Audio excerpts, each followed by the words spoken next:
তোর কাজ করলো তো না, যা তুই তুই নামাজই পড়, যা তোর কাজ করলো তো না, যা তুই নামাজ পড়।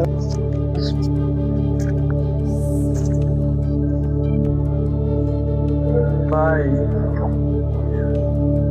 কাজ তো শেষ, তাই আল্লাহ নামাজটা পড়ে আসি, আজান দেওয়া হচ্ছে তো। কয়েকদিন কি শুরু করছো? তোমার কাজের সময় তুমি নামাজ পড়বে তো যাও। হ্যাঁ, এসব পক্ষ চক্ষ চলতো না, ঠিক আছে? না কাম করলে করবে, না করলে করে দাও। যাও কি আর এখন যদি নামাজটা পড়বো না মানে না দে, তো আরেকবার চেষ্টা করে দেখি। ভাই আবার কি লোক? 5টা নিমিষ সময় দেন, আমি নামাজটা পড়ে চলে আসি। তোর কাজ করলো তো না, যা তুই তুই নামাজই পড়, যা তোর কাজ করলো তো না, যা তুই নামাজ পড়, তুই যা।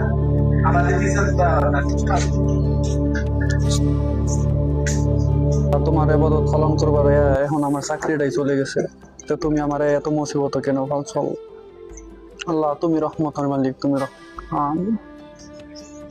কি হয়েছে ভাই, কি সমস্যা হয়েছে? আরে ভাই নামাজ পড়বো ইসলাম, পরে আমার বসে আর কি কইলো যে নামাজ পড়ো রাখতো না, আমি কইলাম যে 5 মিনিট সময় লাগবো, নামাজটা পড়ে আসি, আমার চাকরিতে বার করে দিছে আর কি। এই ভাই দুনিয়ার নিয়ম নীতি, আল্লাহর লীলা খেলা এটা।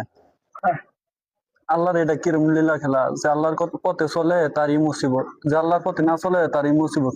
ইমানদারের বেশিরভাগ মুসিবত পড়ে, ঠিক আছে? আল্লাহ পরে কেন টেনশন করেন না, ঠিক আছে? আল্লাহর পথে আদাত করেন, আল্লাহ